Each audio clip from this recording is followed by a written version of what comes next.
Hello guys, আজকে আমরা আলোচনা করব বি কমপ্লেক্স ভিটামিন নিয়ে, যাদেরকে আমরা বলে থাকি ওয়াটার সলিবল ভিটামিন। আমরা আমাদের প্রিভিয়াস ক্লাসে ফ্যাট সলিবল ভিটামিন নিয়ে কমপ্লিটলি ডিসকাশন করে ফেলেছি। যদি কারো কিছু জানার থাকে অবশ্যই আমাকে কমেন্ট বক্সে লিখে জানাবে। আমি চেষ্টা করব আবার সেই টপিক নিয়ে নতুন করে ভিডিও বানিয়ে গ্রুপে আপলোড করতে। So today I will discuss about B vitamin, that's are called the thiamine. We also known that is a very preventing factors vitamin, and also is called that anti-beriberi factors vitamin and rice eater disease. Specially B vitamin is called that moral vitamin. Why it is called the moral vitamin? Because is a mission nervous impulse না। Basically দেখা গেছে B1 vitamin কিন্তু আমাদের যে nerve impulse পরিবহন করতে সাহায্য করে। এর ফলে কি হয়, আমাদের ইমপ্রুভ হয় কনসেন্ট্রেশন পাওয়ার এবং মেমোরি।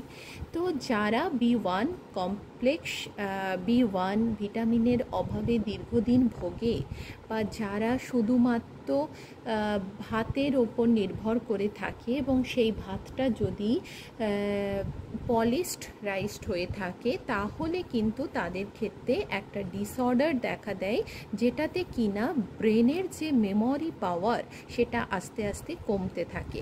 এজন্য সবসময় পলিশড রাইসের বদলে আমরা উইথ স্কিন ঢেকি ছাটা চাল বা ব্রাউন রাইস এই ধরনের চালের ওপর আমরা যদি ডিপেন্ড হতে পারি, তাহলে কিন্তু আমাদের স্বাস্থ্যের জন্য সেটা ভালো, এবং সেখান থেকে আমরা B1 ভিটামিন কিন্তু ইজিলি আমরা আমাদের প্রয়োজনীয়তা অনুযায়ী আমরা কিন্তু শরীরে পেতে পারি।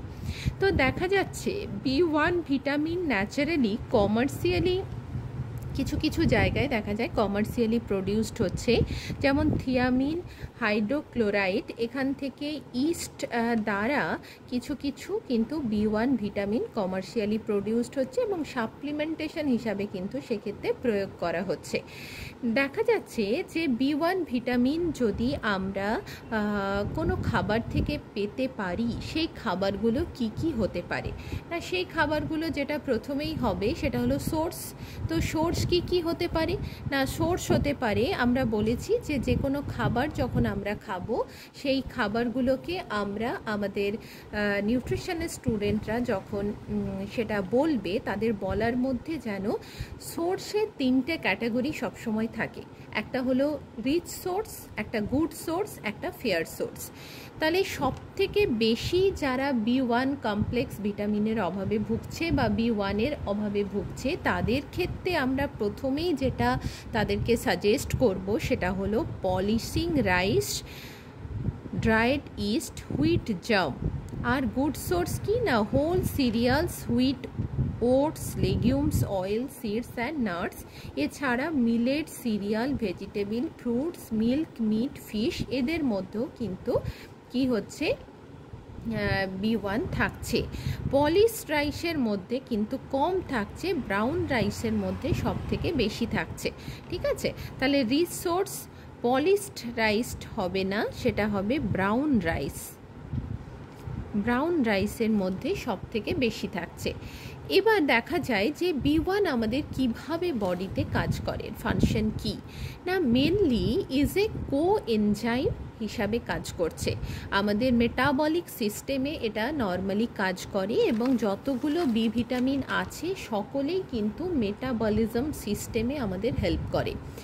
এর মধ্যে থিয়ামিন, যেটা কোএনজাইম, যাদেরকে থিয়ামিন পাইরোফসফেট TPP বলা হয়, which is required in the breakdown of the glucose to yield energy. Glycolysis পাথওয়েতে TPP থায়ামিন পাইরোফসফেট কোএনজাইম হিসাবে কাজ করে এবং এনার্জি প্রোডাকশন করে। It helps to maintain a healthy nervous system, and আমরা আগেই পড়েছি, so it is called the moral vitamin. এটা আমাদের কি করে, নার্ভ ইম্পালসকে ট্রান্সমিশন করে, অ্যাজ এ রেজাল্ট ইমপ্রুভ হয় আমাদের কনসেন্ট্রেশন পাওয়ার এবং memory. Then normal appetite and ডাইজেশনেও help করে। যদি আমাদের মেটাবলিজম ঠিকঠাক হয়, তাহলে অফকোর্স আমাদের খিদে ভালো হবে। খিদে ভালো হওয়া মানেই আমরা বুঝতে পারবো আমাদের প্রপার ডাইজেশন হচ্ছে। তো আমি বারবার বলবো যে আমাদের 2022-এর যে আরডিএ আছে বা 24-এর যে আরডিএ আছে সেখান থেকে তোমরা B1-এর রিকোয়ারমেন্টগুলো ভালো করে পড়বে প্রতিটা এজ গ্রুপ ধরে ধরে।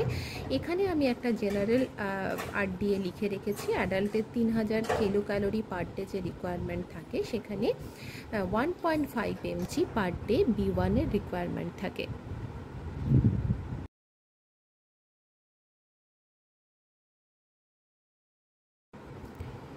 তাহলে ভিটামিন B1-এর যদি ডেফিসিয়েন্সি হয় তাহলে কি ধরনের সিমটমস মেনলি দেখা দেয়? ভিটামিন B1-এর ডেফিসিয়েন্সির ফলে যে মেন সমস্যা হয় সেটা নার্ভাস একটা প্রবলেম, এছাড়া গ্যাস্ট্রোইন্টেস্টিনাল প্রবলেম। ডাইজেশনের সাথে যেহেতু B1 কোএনজাইম হিসাবে কাজ করে এবং মেটাবলিজম সিস্টেমে কমপ্লিটলি অ্যাক্টিভ রোল প্লে করে, সো গ্যাস্ট্রোইন্টেস্টিনাল প্রবলেম দেখা দেয়। এবং একে যেহেতু মোরাল ভিটামিন বলে এবং এটা নার্ভ ইম্পালস বহন করে নিয়ে চলে, তার ফলে নার্ভাস কিছু সমস্যা দেখা দেয় এবং তার সাথে কার্ডিওভাস্কুলার সমস্যা দেখা দেয়। If patient are suffer from the early deficiency stage, then তারা তাদের যে সমস্যাগুলো মেনলি দেখা দেয় শরীরে সেগুলো হলো fatigue, irritability, depression, poor appetite, tingling and numbness of the leg. Severe কেসে দেখা দেয় বেরি, যেটাকে আমরা মেনলি 3টে কন্ডিশনে ভাগ করি বা 3টে টাইপসে। একটা হলো ড্রাই বেরি, একটা ওয়েট বেরি আর একটা ইনফ্যান্টাইল বেরি। এবার আমরা আসবো alcoholics B1 deficiency disorders that's are called the Wernicke Korsakoff of এই নামে অভিহিত করা হয়। এবার আমরা আসবো যে ড্রাই বেরি যদি হয় তাহলে আমরা বুঝবো কি করে। না, ড্রাই বেরি যদি হয় তাহলে ফার্স্টে যে সিমটমসটা দেখা দেবে, numbness and peripheral dysfunction of the legs and arms are the affected, degeneration of the myelin sheath specially the neuron or nerves. Calf মাসেলগুলো টেন্ডারনেস যেগুলো থাকে, কাপ মাসেলগুলো ভীষণ মানে টাইট হয়ে যায়, খুব যন্ত্রণা করে। অনেক সময় আমরা ঘুমের ঘোরে যখন থাকি মধ্যরাতে আমরা দেখি পায়ের মাসেলে ভীষণ টান ধরেছে, কাপ মাসেলে এতটাই আমাদের যন্ত্রণা বা ব্যথা হয়, আমাদের ঘুম ভেঙে যায় এবং উঠে ধরে আমরা পা ধরে বসে থাকি, মাসাজ করি, খানিকক্ষণ পরে গিয়ে কিন্তু এটা আমাদের কমে। নামনেস টোজ অ্যান্ড অ্যাঙ্কলেল, অনেক সময় কি হয় এই জায়গায় চিমটি কাটলেও আমরা কোনো সাড় পাই না, এগুলোকে ফিল করতে হয়। tingling and numbness of the legs and the hands are followed by the wasting of the muscles and difficulty in the walking. যদি আমরা পায়ের যে মাসলস থাকে, পায়ের যে নার্ভ থাকে, সেগুলো যদি নামনেস হয়ে যায়, সেন্সলেস হয়ে যায়, তাহলে আমরা স্বভাবতই কি হবে যে আমরা হাঁটতে পারবো না এবং হাঁটার জন্য একটা ডিফিকাল্টি কন্ডিশন দেখা দেবে। দেন আসি ওয়েট বেরি। তো ওয়েট বেরি হলে কি হয় না, ওয়েট কথার অর্থ হলো ভেজা, তাহলে ভেজা মানে আমাদের বডির ভেতরে একটা কোথাও জল জমছে, এরকম একটা কন্ডিশন তৈরি হয়। তো ওয়েট বেরিতে সবার প্রথমে যে কন্ডিশনটা তৈরি হয় oedema in the legs, between the cardiac muscle ফাইবারেও অনেক সময় কিন্তু হার্টের মাসেলেও জল জমে, সেটা কিন্তু খুবই একটা খারাপ দিক।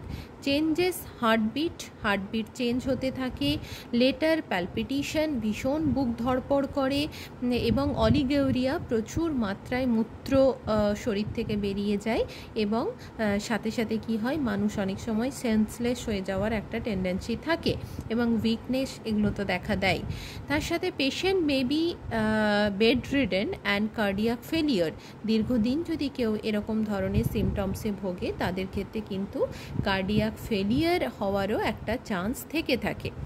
নেক্সট আমরা আসি ইনফ্যান্টাইল বেরি। এটা মেনলি হয় যেসব বাচ্চাদের বয়স 6 মাস, তাদের ক্ষেত্রেই মেনলি দেখা দেয় B1 ডেফিসিয়েন্সি ডিসঅর্ডার্স, কারণ যখন তারা ব্রেস্টফেড থাকে, কমপ্লিটলি মায়ের বুকে দুধের ওপর ডিপেন্ড থাকে, তখন মা যদি ভিটামিন B1টা প্রপার না ইনটেক করে, যেহেতু রিকোয়ারমেন্টটা ভীষণ কম, তো সেটা যদি তাও ডায়েটে ফুলফিলমেন্ট না হয়, সেক্ষেত্রে কিন্তু কি হয় যে হিউম্যান মিল্কের মধ্যে অ্যাপ্রোপ্রিয়েট অ্যামাউন্টে B1 থাকে না, তাহলে কি হবে? না থাকলে বাচ্চাও সেটা পাবে না। আচ্ছা, আর্লি সিমটমসে restlessness, sleeplessness, loss of appetite, অনেক বাচ্চা ভীষণ খিটখিটে, বিরক্তিকর, ছিচকাঁদুনে হয়ে থাকে। তার মেন কারণ কিন্তু B1 ডেফিসিয়েন্সি ডিসঅর্ডারস। এগুলো বুঝতে হবে, ফিল করতে হবে। তবে আমরা যদি ক্লিয়ারলি এই বিষয়গুলো সম্পর্কে জানি, সিমটমসগুলোকে আমরা মানে জানি প্রত্যেকটা ডেফিসিয়েন্সি ডিসঅর্ডারস কেন হচ্ছে, কী জন্য হচ্ছে, তবেই কিন্তু আমরা এগুলোকে ফিল করতে পারবো এবং বুঝতে পারবো। এছাড়া যেটা হয়, বাচ্চা কিন্তু পেল হয়ে যায়, ইডেমাটাস, অনেক সময় হাত পাগুলো তাদের বেশ ফোলা ফোলা হয়ে যায় এবং তারা ভীষণ হট টেম্পার্ড হয়, ভীষণ খিটখিটে, বদমেজাজি এরকম টাইপের হয়ে থাকে। এর সাথে দেখা দেয় ভমিটিং অ্যান্ড স্পেশালি যেটা হয় গ্রিন কালার ডায়রিয়াটা তাদের যে স্টুল এক্সক্রিশন হয়, সেই এক্সক্রিশনের সময় দেখা যায় তাদের পটির রঙটা কিন্তু একদম গ্রিন কালার হচ্ছে। সেটা কিন্তু খুবই মানে দুর্গন্ধযুক্ত এবং সেটা খুব খারাপ। এছাড়া আমরা আরেকটা বলেছিলাম যে অ্যালকোহল ডেফিসিয়েন্সি B1 যে ডিসঅর্ডার, ওয়ার্নিক-কোয়ারসাক অফ যে ডিজিজটা হয়, সেটা involuntary movement of the eyeball, অনেক সময় আইবলগুলো স্থির হয়ে যায়, ঠিক আছে? মানে involuntary movement of the eyeball মানে আমরা যখন খুশি ইচ্ছে মতো যে চোখের আইবলকে আমরা মুভমেন্ট করাতে পারি, সেটা কিন্তু হয় না। আর কি হয়? Paralysis of the I muscle, চোখের মাসেলে অনেক সময় প্যারালাইজড হয়ে যায় এবং মেন্টাল কনফিউশন, বিশেষ করে যারা ভীষণ মাত্রায় কনফিউজড পিপল থাকে, কিছু মানুষ থাকে কিছুতেই ডিসিশন নিতে পারে না, কিছুতেই সিদ্ধান্তে আসতে পারে না, ভীষণ বিচলিত, ভীষণ ফিক্যাল মাইন্ড হয়ে থাকে, তারা কিন্তু B1 ডেফিসিয়েন্সি ডিসঅর্ডারে ভুগছে আমরা বলতে পারি। যেহেতু এই ধরনের ভিটামিনের চাহিদা মানুষের শরীরে খুব কম মাত্রায়, তাই পর্যাপ্ত পরিমাণ প্রতিদিন ডায়েটে আমরা যদি এই ভিটামিনগুলোকে ইনটেক না করি, তখন সিভিয়ার কন্ডিশনে এসে কিন্তু এই সিমটমসগুলো দেখা দেয় এবং সেগুলো কিন্তু একটা মারাত্মক একটা ডিজিজের পূর্বাভাস বহন করে। তাই প্রতিদিন ডায়েটটা হতে হবে ব্যালেন্স ডায়েট এবং বি কমপ্লেক্স যেসব ভিটামিন আছে সেগুলো যেন আমরা ডায়েটে ঘুরিয়ে ফিরিয়ে আমরা সেই ধরনের খাবারগুলো ডায়েটে মানে মোনোটনি না নিয়ে এসে variety of the food are included in our diet, so কী হবে? আমরা এই ধরনের ডিজিজের হাত থেকে বাঁচতে পারবো। তো ভিটামিন B1 নিয়ে আমার এটুকুই বলার ছিল। তো আমি বলেছি, এবার যদি তোমাদের কোনো কারো কোয়েরি থাকে, কোনো কোয়েশ্চেন থাকে, তোমরা অবশ্যই আমাকে লিখে জানাও এবং আমি চেষ্টা করব তোমাদের কোয়েশ্চেনের অ্যান্সার দেওয়ার।